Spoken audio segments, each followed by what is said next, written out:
శ్రోతలకు నమస్కారం. ఇప్పుడు నేను చందమామ నుంచి పంతులు గారి పన్నాగం అనే ఒక చక్కని కథను చదివి వినిపించబోతున్నాను. ఈ కథను శ్రీ ఎస్ కోదండపాణి గారి రచించారు. ఇంకా కథలోకి వెళ్దాం. అన్నప్ప శాస్త్రి జ్యోతిష్యం చెప్పి జీవనోపాధి చేస్తూ ఉండేవాడు.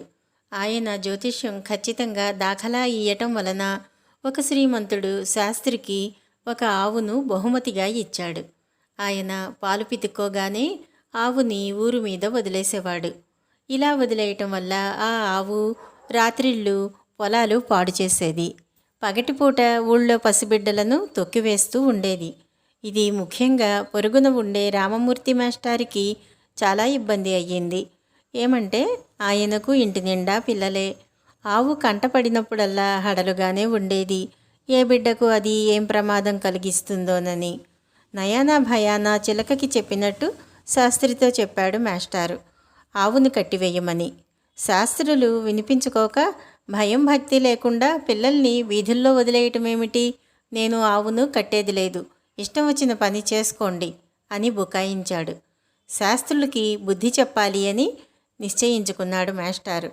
మరునాడు తెల్లవారేసరికల్లా మాస్టారి ఇంటి ముందు ఒక బోర్డు వెలిసింది.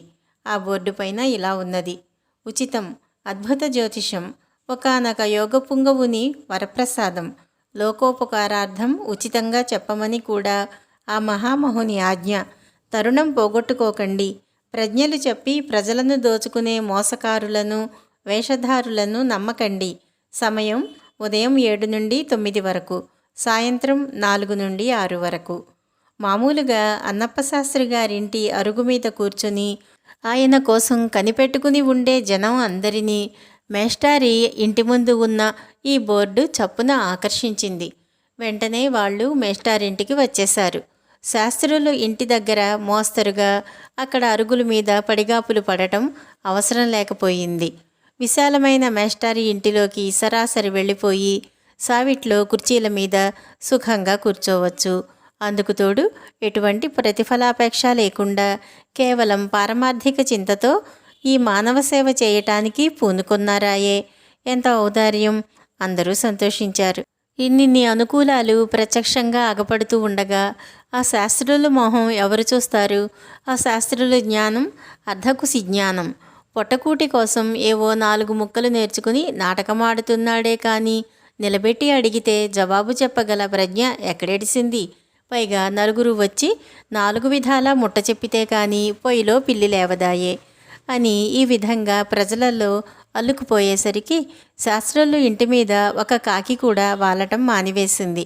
ఆయన నోట్లో కరక్కాయ పడింది. 4 పూటల కల్లా కటకటలాడిపోయాడు శాస్త్రులు. రెండో కంటి వాడికి తెలియకుండా రాత్రికి రాత్రే పోయి మేస్టారి కాళ్ల మీద పడి బుద్ధి వచ్చిందని చెప్పి లెంపలు వేసుకున్నాడు. మళ్ళీ చెప్పించుకోకుండా తక్షణమే ఆవును కట్టివేశాడు కూడా. యథాప్రకారం మరునాడు అందరూ మేస్టారింటికి వచ్చారు. కానీ బోర్డు లేదు. వచ్చిన వాళ్ళంతా ఏమిటి చిత్రం అంటూ మేస్టారిని ప్రశ్నించారు. ఏమీ లేదు, మేస్టరీ చేసేవాళ్ళు ఈ పని చెయ్యకూడదని ప్రభుత్వపు ఆర్డరు వచ్చింది అని చెప్పి తప్పించుకున్నాడు రామమూర్తి మాస్టారు గారు. ఈ కథ ఇంతటితో సమాప్తం.